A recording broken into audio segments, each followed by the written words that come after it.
জান্নাত আল্লাহ রেখেছেন, এটাকে সহজভাবে যদি মনে করি যে আল্লাহ আমাদেরকে অটোমেটিক্যালি দিয়ে দিবেন, তাহলে কিন্তু ভুল করব, কষ্ট করতে হবে। জান্নাত কিন্তু অত সহজ নয়। ইতিহাস খুলে দেখুন, জান্নাতে যাওয়ার জন্য সাহাবায়ে কেরাম কি কষ্টই না করেছেন, কত ত্যাগ স্বীকার করেছেন, নিজের জীবনটাকে রাসূলের মহব্বতে দ্বীনের জন্য কুরবান করেছেন, নিজের অর্থ সম্পদ সবকিছু দ্বীনের রাস্তায় ব্যয় করেছেন। সুবহানাল্লাহ। আর আমরা মনে করি যা ইচ্ছা তাই করব আর আল্লাহ আমাকে জান্নাত দিবেন, এত সহজ কথা? আল্লাহ পাক প্রশ্ন করেছেন, أم حسبتم أن تدخلوا الجنة ولما يأتيكم مثل الذين خلوا من قبلكم مستهم البأساء والضراء وزلزلوا حتى يقول الرسول والذين آمنوا معه متى نصر الله। আল্লাহ পাক বলেন, বান্দারে তোমরা কি জান্নাতে এমনি যেতে চাও? জান্নাত কত সহজ ব্যাপার। আম হাসিবতুম আন তাদখুলুল জান্নাত, জান্নাত কি এতই সহজ যে তোমরা এমনিতেই জান্নাতে যাবা? ব্যাপারটা কিন্তু এরকম নয়, বরং জান্নাতে যাওয়া অনেক কঠিন কাজ। তোমাদের কাছে তো ওই অবস্থা এখনো আসে নাই যে অবস্থায় মানুষেরা শুধুমাত্র ঈমান এনেছে আল্লাহর উপরে অথবা বিশ্বাস করেছে রাসূলকে। এতটুকু বিশ্বাস করার কারণে মানুষগুলোর উপর জুলুম করা হয়েছে, নির্যাতন করা হয়েছে, ঘর বাড়ি থেকে বের করা হয়েছে, দেশ থেকে বাধ্য করা হয়েছে। অপরাধ ছিল এতটুকুই, শুধুমাত্র এই কালিমা পাঠ করেছে, লা ইলাহা ইল্লাল্লাহ, লা ইলাহা ইল্লাল্লাহ, লা ইলাহা ইল্লাল্লাহ। একটু জিকির করুন, লা ইলাহা।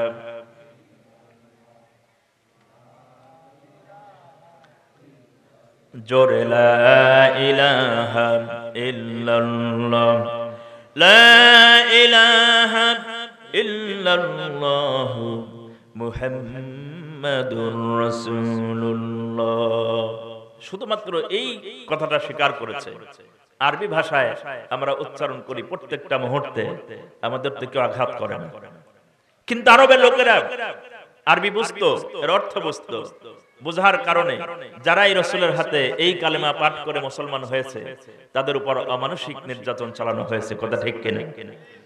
কিন্তু আমরা পড়ি, আমাদের থেকে আঘাত করে না।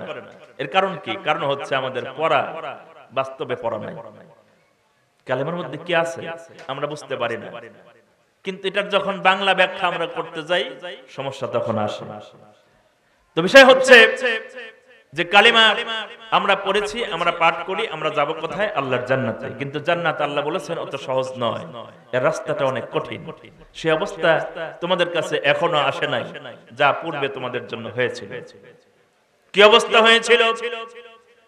ইসলাম গ্রহণ করার পর, মক্কা বিজয়ের পরে যখন ইসলামী খেলাফত প্রতিষ্ঠিত হয়েছে, আমিরুল মুমিনিন হযরতে ওমর খাব্বাবকে প্রশ্ন করলেন, খাব্বাব তোমার কোমরটা এত চিকন কেন? এমন চিকন কোমরওয়ালা লোক তো আমি জীবনে দেখি নাই। এত চিকন কোমর, তোমার কোমরটা এত চিকন কেন? এরকম অবস্থার মানুষ তো আমি কোনোদিন দেখি নাই। হযরত খাব্বাব বলেন, ওমর রে শোনো, ইসলাম গ্রহণ করেছি, কালিমা পড়েছি, মুসলমান হয়েছি, ঈমান এনেছি আল্লাহর উপরে। এতটুকু বলার কারণে কাফের বেঈমানিরা আমাকে মেরেছে, রক্তাক্ত করেছে, দিনের পর দিন না খাওয়ায় রেখেছে, নির্যাতন করেছে। শুধুমাত্র তাই নয়, ঈমান আনার কারণে, কালিমা পড়ার কারণে কাফেরেরা আমাকে উত্তপ্ত মরুভূমির মধ্যে কাটা শরীরটাকে আঘাত করতে করতে পাথরের উপর দিয়ে টানতে হেসড়ে নিয়ে গেছে বালু মরুভূমির ভিতরে। ওখানে গিয়ে লোহার রড দিয়ে একের পর এক আঘাত করে ক্ষত বিক্ষত করেছে। এখানে শেষ নয়, এরপরে আমাকে বুকের উপর পাথর চাপা দিয়ে রক্তাক্ত শরীরটাকে বালুকাময় মরুভূমির মধ্যে যখন চিৎ করে শোয় রেখেছে, এটাও শেষ নয়, বরং আগুনের আংটা তৈরি করে শ্যাংটার আগুনে আমাকে শোয় রেখেছে। বুকে পাথর চাপাই দিয়েছে, ওই আংটা আগুনে আমার দেহের মাংসগুলি পুড়ে পুড়ে জমিনে প্রবেশ করেছে। সেই আঘাতের চিহ্নগুলি আজও পর্যন্ত আমার শরীরের মধ্যে আছে, মুখে যায় নাই। সুবহানাল্লাহ। হযরত খাব্বাব বলেন, ওমর, সেই চিহ্নগুলি আমার শরীরে এখনো আছে, আজও আছে। এজন্যই আমার কোমরটা তো চিকন হয়ে গেছে। এই নির্যাতন মুসলমানেরা সহ্য করেছে শুধুমাত্র ঈমান আনার কারণ। কিন্তু আমরা মুসলমান, আমরা কি করলাম? আমরা ঈমান আনি, যদি একটু চোখ রাঙানি কারো দেখি, এলাকা ছেড়ে, ঈমান ছেড়ে, মসজিদ ছেড়ে, মাদ্রাসা ছেড়ে, সব ছেড়ে বাড়ি ছাড়া হয়। কার জন্য? জান্নাত কিন্তু এত সহজ কথা না। আল্লাহ পাক বলেছেন, ওই অবস্থা এখনো আসে নাই। মাসালুল লাযিনা ক্বাবলিকুম, পূর্বের অবস্থা তো এখনো আসে নাই। ঈমান এনেছি এতটুকুন বলার কারণে অত্যাচার করেছে, রাসূলের কাছে গিয়েছে, রাসূল আল্লাহর সাহায্য কখন আসবে আপনি একটু বলুন। মাতা নাসরুল্লাহ, আল্লাহর সাহায্য কখন আসবে বলুন। নবীজি বলেছেন, ধৈর্য ধরো, বিজয় আসবে সুনিশ্চিত। কিন্তু এর চাইতে আরো বেশি নির্যাতন তোমাদের পূর্বের লোক যারা ছিল তারা ভোগ করেছেন। কি নির্যাতন? নবীজি সাহাবীদেরকে বলেছেন, শোনো কি নির্যাতন ভোগ করেছে। ঈমান এনেছি এতটুকু বলার কারণে জীবন্ত মানুষগুলিকে মাটিতে বুক পর্যন্ত গাড়া হতো। রাসূল বলেছেন, শোনো সাহাবীরা, ঈমান আনার কারণে জীবন্ত মানুষকে বুক পর্যন্ত গাড়া হতো, তারপরে করাত দিয়ে দ্বিখণ্ডিত করে মানুষগুলিকে দুই ভাগে আলাদা করা হতো। এই অবস্থা পূর্বের জমানার লোকদের হয়েছিল। ওই অবস্থা তো এখনো তোমাদের কাছে আসে নাই। সুতরাং ধৈর্য ধরো, ঈমানের উপর অবিচল থাকো, অবশ্যই আল্লাহর সাহায্য আসবে, কোনো সন্দেহ নাই। কারণ জান্নাত তত সহজ কথা নয়। আমাকে আপনাকে ঈমানের পরীক্ষা দিতে হবে, কথা ঠিক কিনা? আল্লাহ পাক বলেন, আহাসিবান নাসু আইয়ুতরাকু ওয়াহুম লা ইউফতানুন। কথাকার আল্লাহর কোরআনের মধ্যে সব আছে, সব বলেছেন। আহাসিবান নাস, আল্লাহ বলেছেন, তোমরা কি এই ধারণা করো, মানুষেরা এই ধারণা কি পোষণ করো যে তোমাদেরকে এমনি এমনি ছেড়ে দেওয়া হবে? তোমাদের কোনো পরীক্ষা হবে না, আল্লাহর কাছে কোনো জবাব দিতে হবে না, কোনো পরীক্ষার মুখোমুখি তোমাদেরকে হতে হবে না। অবশ্যই আল্লাহ পরীক্ষা নিবেন। কিসের পরীক্ষা? খাতা কলম দিয়ে লেখার পরীক্ষা নয়, এটা হচ্ছে ঈমানের পরীক্ষা। আপনার ঈমান কত শক্তিশালী, কত দুর্বল, এই পরীক্ষা তখনই হয় যখন আঘাত আসে আপনার উপরে। কথা কি বুঝতে পারছেন? অসুবিধা হচ্ছে? যত আঘাত আসবে খাঁটি মানুষগুলি তত বাছাই করা সহজ হয়, কথা ঠিক কিনা? আঘাত আসবে, আঘাতের পরেই বিজয় সুনিশ্চিত ইনশাআল্লাহ। আঘাত দেখার জন্য ভয় পায় না, আঘাত দেখে কোনো ভয় নাই। মেঘ দেখে করিস না ভয়, কবি বলেছেন, মেঘ দেখে তোরা করিস না ভয়, আড়ালে তার সূর্য হাসে। কবিতা পড়ছেন না আপনারা? মেঘ দেখে করিস না ভয়, যত মেঘের গর্জন তারপরেই মেঘ চলে যাবে, আবার সূর্য উঠবে, কথা ঠিক কিনা? এজন্য জুলুম নির্যাতন যত আসছে আমরা বিচলিত হই না, আমরা বিচলিত হব না। কারণ আল্লাহ বলেছেন, আমার সাহায্য খুবই নিকটবর্তী। আলা ইন্না নাসরুল্লাহি করিব, আল্লাহ বলেছেন, সাবধান, আশায় থাকো। যদি ঈমানের উপর অবিচল থাকতে পারো, আল্লাহর জান্নাত এবং আল্লাহর সন্তুষ্টি খুব নিকটবর্তী। সুবহানাল্লাহ। পরীক্ষা দিতে হয়েছে। আল্লাহ বলেছেন, পরীক্ষা ছাড়া আমি কাউকে পাস দেই না, উত্তীর্ণ করি নাই। নবীদেরকেও পরীক্ষা দেওয়া লাগছে, কারণ ঈমানের দাওয়াত দিতে গিয়ে প্রত্যেকটা নবী দেশ ছাড়া হয়েছেন, আঘাত খেয়েছেন, মার খেয়েছেন। আল্লাহ পাক কোরআনের মধ্যে সব বলেছেন। ইয়া হাসরাতান আলাল ইবাদ, আল্লাহ বলেছেন, ইয়া হাসরাতান আলাল ইবাদ মা ইয়াতিহিম মির রাসূলিন ইল্লা কানু বিহি ইস্তাহজিউন। বান্দার উপর আফসোস, মানুষের প্রতি আফসোস হয়, এমন একজন রাসূল পাঠাইনি আমি দুনিয়ায় যাদের সাথে সে দেশের রাষ্ট্র শক্তি, সমকালীন শক্তি উপহাস করে নাই, ঠাট্টা করে নাই, বেয়াদবি করে নাই। প্রত্যেকটি রাসূলের ক্ষেত্রেই এই ঘটনা ঘটেছে। আচ্ছা বলুন তো, এবার নবী রাসূলের চাইতে ভালো মানুষ কি দুনিয়াতে আর কেউ আছে? তাহলে আমার মতো আপনার মতো আলেম যারা দ্বীনের কথা বলতে গিয়ে দেখবেন কেউ খায় পাথরের আঘাত, কেউ খায় জেলখানার ভাত, আবার কেউ হেলিকপ্টারে ঘুরে বেড়ায়। এই দুই শ্রেণীর মানুষ কি একরকম? দুই শ্রেণীর মানুষ কিন্তু একরকম না। দিনের কথা আপনি যদি বলেন অবশ্যই বাতিল আপনার বিপক্ষে লাগবে, এটাই স্বাভাবিক। আপনি মিষ্টি মিষ্টি কথা কইবেন আর আপনি মনে করবেন আমি দিনের হক আদায় করলাম, লাভ নাই, কোনো লাভ নাই। জবাব দিতে হবে কিয়ামতের দিন আল্লাহর কাছে, আপনাকে প্রশ্ন করবে। বলতেছিলাম পরীক্ষা দিতে হবে। আল্লাহর দাবি হলো, প্রত্যেকটি নবীর কাছেই দাবি ছিল, কওমকে দাওয়াত দাও। কিসের দাওয়াত? আর কোন দাওয়াত নয়, মানুষদেরকে প্রত্যেকটা নবী একটাই স্লোগান ছিল, একটাই দাওয়াত ছিল, ইয়া কওমি বুদুল্লাহ মা লাকুম মিন ইলাহিন গায়র। হে আমার সম্প্রদায়, চলে এসো ওই রাস্তায়, যে রাস্তায় একমাত্র গোলাম হলাম আমরা এবং রব হচ্ছেন মহান স্রষ্টা সুবহানাল্লাহ। সে আল্লাহর গোলামের দিকে আসো। ইয়া কওমি ইবুদুল্লাহ, সে আল্লাহর গোলামি করো, যিনি ছাড়া আর কোনো উপাসক নাই, আর কোনো ইলাহা নাই। এখন এই দাওয়াত দিতে গিয়ে প্রত্যেকটা নবী মার খেলেন, আঘাত খেলেন। আমরাও যদি এই দিনের পথে অবিচল থাকি, আমাদের উপরে আঘাত আসবে। পরীক্ষা নেবেন আল্লাহ পাক। সহজ কথা নয় জান্নাতে যাওয়া, সহজ ব্যাপার নয়। কি পরীক্ষা নবীদেরকে নিয়েছেন? আল্লাহর পয়গম্বর ছিলেন হযরতে মূসা আলাইহিস সালাম। আগেই বলেছি মূসা আল্লাহর পয়গম্বর। যে মূসা আলাইহিস সালামের উপর আল্লাহ পাক যখন নবুয়ত দিলেন, নবুয়ত দেওয়ার পর আল্লাহ পাক আদেশ করলেন, মূসা ইযহাব ইলা ফিরআউনা ইন্নাহু তাগা। হে মূসা, চলে যাও, ফিরআউনের দরবারে যাও। নবুয়ত দিলেন আল্লাহ, সর্বপ্রথম আদেশ করলেন আগে ফিরআউনকে দাওয়াত দাও। তার মানে কি? রাষ্ট্র শক্তি, রাষ্ট্র ক্ষমতায় অধিষ্ঠিত আছেন ফিরআউন। যদি ওইটা ঠিক হয়, আল্লাহর হিকমতটা দেখেন, আল্লাহর আদেশটা দেখেন। রাষ্ট্রপ্রধান যদি ঠিক হয়, তাহলে সাধারণ মানুষ কি আর ঠিক না হয়ে উপায় আছে? রাষ্ট্রপ্রধান যদি ঠিক হয়, দেশের প্রত্যেকটি মানুষ সুনাগরিক হতে বাধ্য, কথা ঠিক কিনা?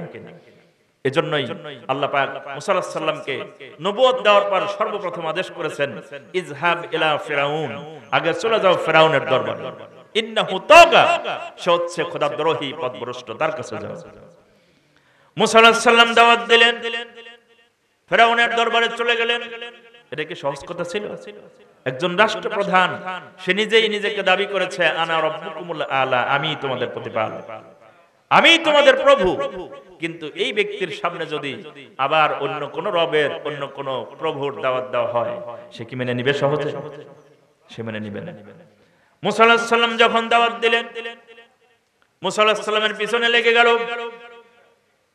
এত বড় উদ্ধত আচরণ মূসা আলাইহিস সালামকে, অনেক ঘটনা, লম্বা ঘটনা, কথা বলবো না, শুধুমাত্র বলতে চাই, এই দাওয়াত দেওয়ার কারণে মূসা আলাইহিস সালামকে আঘাত করলো, ষড়যন্ত্র করলো। সমস্ত জাদুকর একবার এক এক রকম ষড়যন্ত্র, আঘাত, সব আঘাত শেষে যখন হযরতে মূসা আলাইহিস সালামকে পিছন থেকে তারা করলেন, মারার জন্য আক্রমণ করলেন, চলে গেলেন সামনে নদী, আঘাত করতেছেন, অনুসারীদেরকে নিয়ে সাথে দৌড়াচ্ছেন। চলে গেলেন নদী পার হয়ে, নদীকে বিভক্ত করে দিলেন আল্লাহ পাক। ফিরআউন ওই রাস্তা দিয়ে যেতেছিলেন, আল্লাহ রাব্বুল আলামিনের আদেশ মোতাবেক মূসা আলাইহিস সালাম যখন সমুদ্রের তলদেশ দিয়ে পার হয়ে চলে গেলেন, মূসার শত্রু ছিল ফিরআউন। ফিরআউন যখন নদীর কিনারায় চলে আসলো, আর কোনো রাস্তা নাই, মনে করলো এই রাস্তা দিয়ে তো মূসা আলাইহিস সালাম চলে গেছে, আর তো কোনো দ্বিতীয় রাস্তা নাই। যখনই মাত্র নদীর মাঝে চলে গেছে, আল্লাহ রাব্বুল আলামিন পানিকে আদেশ করে দুই পাশ থেকে চাপ দিয়ে ফিরআউনের দলবল সহ সবগুলোকে নীল দরিয়ায় ডুবাই মারছে। না সুবহানাল্লাহ। আল্লাহ পাক মূসা আলাইহিস সালামকে উঠায় নিলেন ওপার। ফিরআউনকে সমুদ্রের মধ্যে ডুব পাড়ায় পানি পান করতে করতে সমুদ্রের মধ্যে হজম করে ফেলল। কি হজম? ফিরআউনকে কিন্তু খায় নাই। আল্লাহ পাক মাছকে, সমুদ্রকে আদেশ করলেন, অনুনাজ্জিকা বিবাদানি, পানিকে আদেশ করলেন, অনুনাজ্জিকা বিবাদানি, এটার লাশটাকে তোমরা অক্ষত রাখো, হেফাজত করো, কারণ গোটা পৃথিবীর সমস্ত কাফের, নাস্তিক, মুরতাদ যেন এটাকে দেখে শিক্ষা নেয়। আল্লাহর সাথে দুশমনি করলে কি অবস্থা হয়। আল্লাহর পয়গম্বর ছিলেন হযরত ইব্রাহিম খলিলুল্লাহ। আল্লাহর পয়গম্বর ছিলেন হযরত ইব্রাহিম খলিলুল্লাহ। তাকে আল্লাহ পাক পরীক্ষা নিয়েছেন। কি পরীক্ষা ছিল? কোরআনের ভিতর আল্লাহ পাক সে কথা বলেছেন, ওয়া ইযবিতালা ইব্রাহিম রাব্বাহু বিকালিমাতিন ফাআতাম্মাহুন্না ক্বালা ইন্নী জাইলুকা লিন-নাস ইমামা। আল্লাহ পাক বলেন, আমি ইব্রাহিম আলাইহিস সালামকে যখন পরীক্ষা নিলাম, কি পরীক্ষা নিলেন? বিকালিমাতিন, কয়েকটি পরীক্ষা নিলাম। বহু বচন শব্দ আল্লাহ ব্যবহার করেছেন। কয়েকটি পরীক্ষা আমি তাকে নিয়েছিলাম, আল্লাহর পয়গম্বর ইব্রাহিমকে কয়েকটি পরীক্ষা নিলাম। অতঃপর আল্লাহর সেই পয়গম্বর, আল্লাহর খলিল বন্ধু প্রত্যেকটি পরীক্ষায় উত্তীর্ণ হলেন সফলতার সাথে। কি পরীক্ষাগুলি নিলেন? প্রথম পরীক্ষা ছিল, তিনটা পরীক্ষা বড়, তার মধ্যে প্রথমটা ছিল 80 বছর বয়স, মতান্তর 90 বছর বয়স। এত বার্ধক্য অবস্থায় যখন পৌঁছে গেলেন, ছেলে সন্তান হয় না, সন্তানাদি নাই। এই বার্ধক্য অবস্থায় 80 বছর মতান্তর 90 বছর বয়সের সময় একটা মাত্র সন্তান আল্লাহ তাকে দিলেন। সন্তান যখন ভূমিষ্ঠ হলো, আল্লাহ পাক আদেশ করলেন, ইব্রাহিম, তোমার প্রথম পরীক্ষা হলো, তুমি তোমার এই সন্তানটারে নিয়ে মরুভূমির মধ্যে রেখে আসো। বিবি হাজরাকে সঙ্গে করে নিয়ে মরুভূমির মধ্যে রেখে আসো। আল্লাহ পাক আদেশ করলেন। আল্লাহ আদেশ করেছেন, আর দেরি নয়, আর দেরি নয়।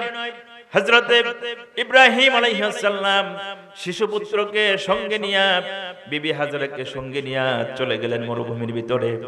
দূর প্রান্তরে যখন চলে গেলেন, বালুকময় মরু প্রান্তরে, বিবি হাজরাকে সন্তান সহ যখন রেখে চলে আসলেন, বিবি হাজরা বলেন, ওগো প্রাণের স্বামী, কি অপরাধ করেছি আমি যার কারণে আমাকে শাস্তি দিচ্ছেন? হতে পারে অপরাধ আমার, কিন্তু নিষ্পাপ সন্তান, আপনার সন্তান ইসমাইল, সে তো কোনো অপরাধ করে নাই। কোন অপরাধ যদি করে থাকে আমি করেছি, শাস্তি যত দেন আমাকে দিতে পারেন, কিন্তু আপনার নিষ্পাপ সন্তান, তাকে কেন মরুভূমির মধ্যে রেখে যাচ্ছেন? হযরত ইব্রাহিম আলাইহিস সালাম মুখ দিয়ে কোনো কথা বলতে পারছেন না, শুধুমাত্র আঙ্গুলের দ্বারাও ইশারা করলেন। হযরতে হাজরা বুঝতে পারলেন অবশ্যই আল্লাহর পক্ষ থেকে হুকুম এসেছে। সান্ত্বনার বাণী শোনায় দিলেন, ওগো আল্লাহর পয়গম্বর, আপনি নিঃসন্দেহে নিশ্চিন্তে বাড়ি চলে যান। আপনি যদি সত্যিকার অর্থেই আল্লাহর হুকুমে আমাদেরকে এখানে রেখে যেয়ে থাকেন, আপনার কোনো চিন্তা নাই, কোনো ভয় নাই, কোনো চিন্তা করবেন না। কারণ যে প্রভু, যে মহান রব আপনাকে এখানে রাখার জন্য আদেশ করেছেন, ওই প্রভু, ওই মালিক, তিনি আমাকে আর আপনার সন্তানের এই মরুভূমির মধ্যে পানিতে আর ভাত বিনা না খায় মারবেন না। আপনি চলে যান, নিশ্চিন্তে যান। হযরত ইব্রাহিম আলাইহিস সালাম ছোট্ট সন্তানকে রেখে চলে আসলেন, বিবি হাজরাকে রেখে আসলেন। অনেক লম্বা ঘটনা। পরীক্ষায়, প্রথম পরীক্ষায় পাস।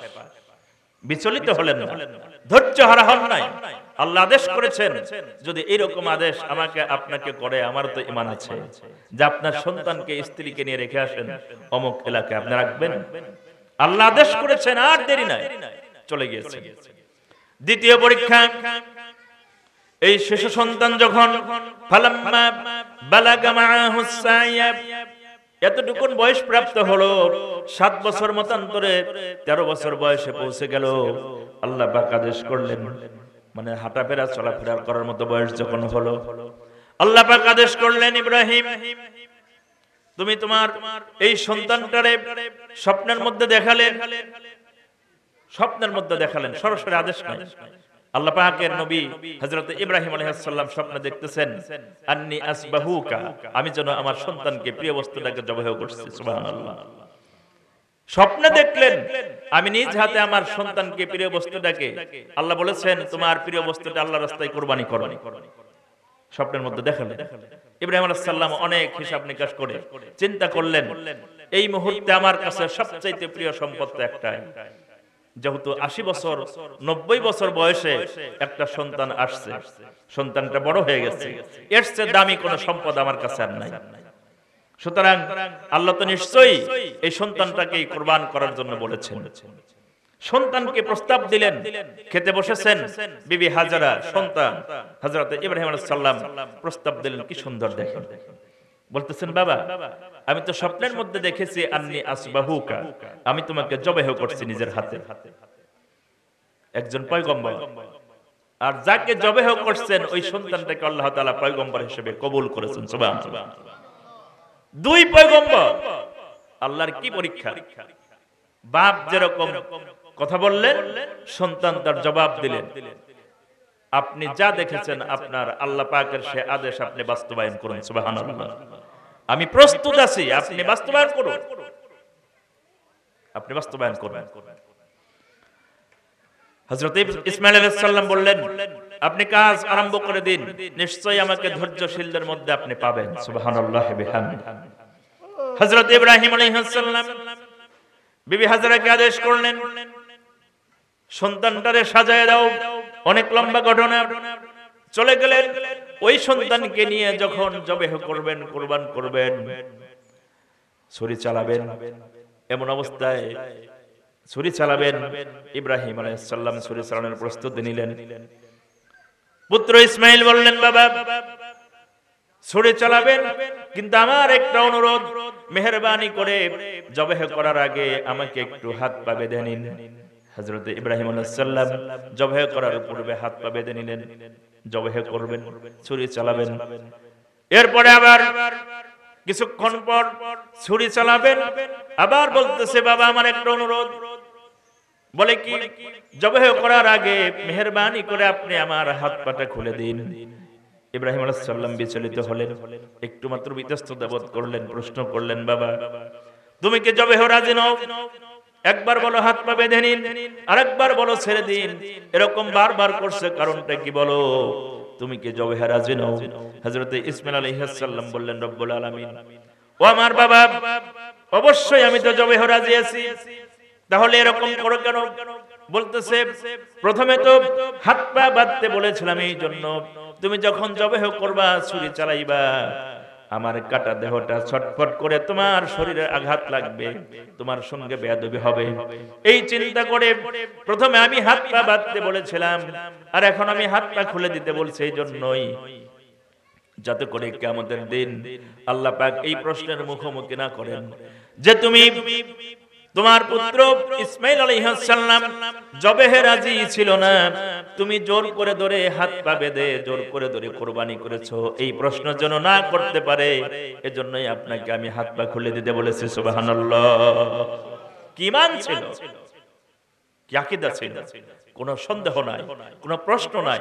আল্লাহর সামনে যেন এই প্রশ্ন কৈফিয়ত না আসে, জোর করে কুরবানি করা হয়েছে।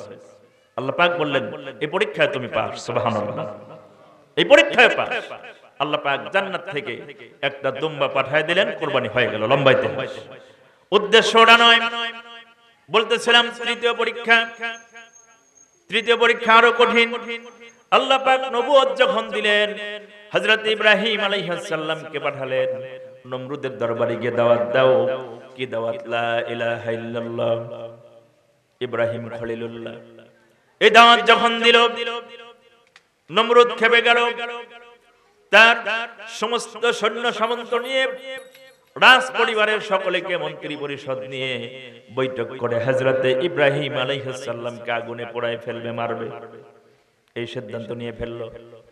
আগুনের স্তূপ তৈরি করলো, অগ্নিকুণ্ড বানায়, লোকজনকে একত্রিত করে রশি লাগাই দিয়া হযরত ইব্রাহিম আলাইহিস সালামকে রশি ধরায় দিল, তারই পিতা আজরকে। ব্যাপারটা দেখছেন? আগুন জ্বলছে দাও দাও করে, পিতা ফালাই দিবে, সন্তান আগুনে পড়বে। এই হচ্ছে পরীক্ষা। এই পরীক্ষায় যদি পাশ করতে না পারি, ইমানের উপর আঘাত আসবে, ইমানের উপর আঘাত আসবে, কিন্তু সফলভাবে আমাদেরকে পাপ করে পরীক্ষায় পাশ করতে হবে, উত্তীর্ণ হতে হবে। শিখাইছেন কে? আল্লাহ। আল্লাহ পাক বলেন, ইব্রাহিম আলাইহিস সালামকে যখন আদেশ মোতাবেক ফিরাউন নমরুদের আদেশ মোতাবেক হযরত ইব্রাহিম আলাইহিস সালামকে আগুনে নিক্ষেপ করবেন, এমনই মুহূর্তে হযরত জিবরাইল আলাইহিস সালাম চলে আসলো। ও আল্লাহর খলিল বন্ধু, নমরুদ তোমারে এখনই তো আগুনে ফেলাই দিবে, আগুনে পুড়ে ছাই হয়ে যাবে, সুতরাং তুমি একটু আমার কাছে সাহায্য চাও, আমি তোমার আগুন থেকে বাঁচাই দিব, আগুন থেকে উদ্ধার করে দিব। হযরত ইব্রাহিম আলাইহিস সালাম আগুন জ্বলতেছে, আগুনের উপর পড়তেছেন, তখনও পর্যন্ত ঈমান হারা হন নাই, আল্লাহর উপর থেকে এতটুকু পরিমাণ ভরসা হারান নাই। বললেন, ভাই জিবরাইল তুমি কেন ডিস্টার্ব করো?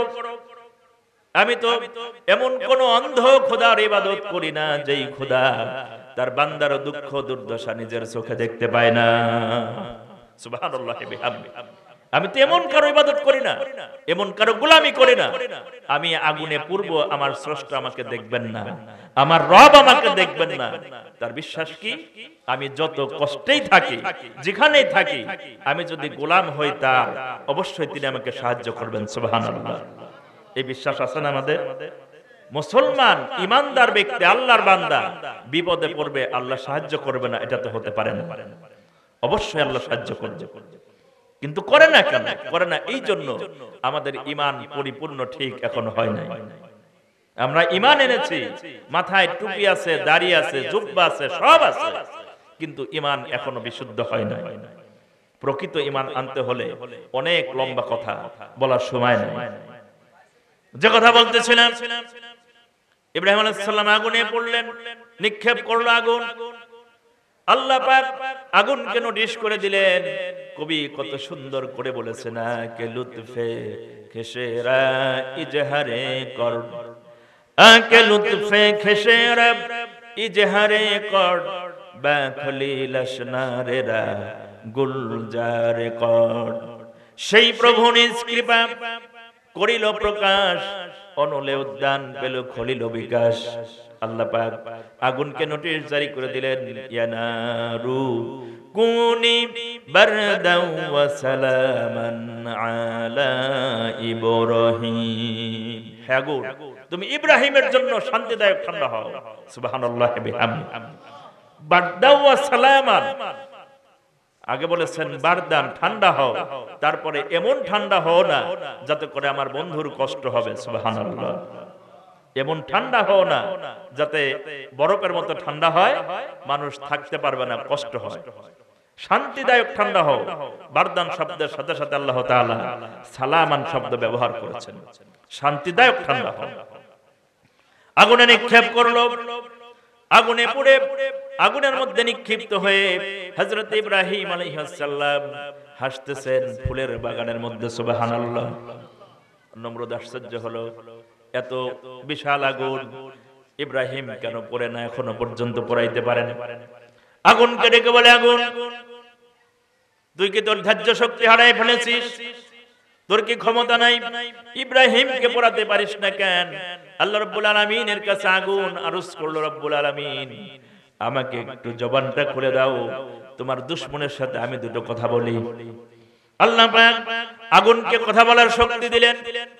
আগুন বলল, নমরুদ আমার ধৈর্য শক্তি এখনো শেষ হয় নাই, বিশ্বাস যদি না হয় তুমি একবার এসে দেখো, তুমি নমরুদ সুদ্দা তোমার গোটা বংশধর মুহূর্তের মধ্যে জ্বালাই দিতে এখনো সক্ষম আছে। সুবহানাল্লাহ। পুরি না কেন? পোড়াইতে সক্ষম নাই কেন?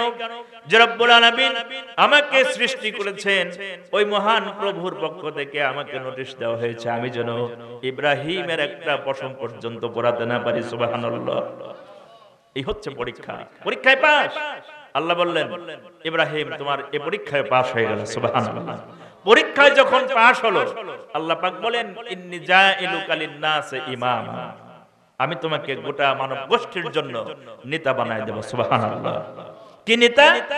মিল্লাতা আবিকুম ইব্রাহিম, তুমি হলো গোটা বিশ্বের সমস্ত মুসলিম জাতির পিতা। সুবহানাল্লাহ। হুয়া সাম্মাকুমুল মুসলিমুন, সমস্ত মুসলিম জাতির পিতা। তার নাম কি? ইব্রাহিম আলাইহিস সালাম। এখানে কোনো আপোষ নাই। মুসলিম জাতির পিতা কে? কষ্ট হয় বলতে, ভয় আছে? মুসলমানদের জাতির পিতা হচ্ছেন হযরত ইব্রাহিম আলাইহিস সালাম। আল্লাহ পাক পুরস্কার দিয়ে দিলেন, পরীক্ষায় পাস, তোমার আজকে আমি মর্যাদা দিয়ে দিলাম। হযরত ইব্রাহিম আলাইহিস সালাম বললেন, ওয়া মিন যুররিয়াতি, আল্লাহ তুমি যেই পুরস্কার যেই খেতাব আমাকে দিলা, এই নেতৃত্ব আমার বংশধর যারা আছে তারাও কি পাবে? আল্লাহ পাক বললেন লা ইয়ানালু আহদি মিনাজ জালিমিন, পাবে বটে, কিন্তু জালিম সম্প্রদায় যারা, তার মানে জালিম কারা? যারা আল্লাহর পথ থেকে, দিন থেকে, ঈমান থেকে দূরে সরে যায়, এরাই প্রকৃত জালিম। এই জালিম সম্প্রদায় কখনো এই নেতৃত্ব পাবে না। তাহলে আপনাদের কাছে প্রশ্ন, যদি আমরা প্রকৃতপক্ষে ঈমানদার হতে পারি, আল্লাহর সাহায্য কি আমরা পেতে পারি না? শুধুমাত্র পরকালে পাবো না, দুনিয়ার জীবনেও আল্লাহ তাআলা আমাদেরকে নেতৃত্ব দিবেন, এই ওয়াদা কোরআনের অসংখ্য আয়াতে করেছেন।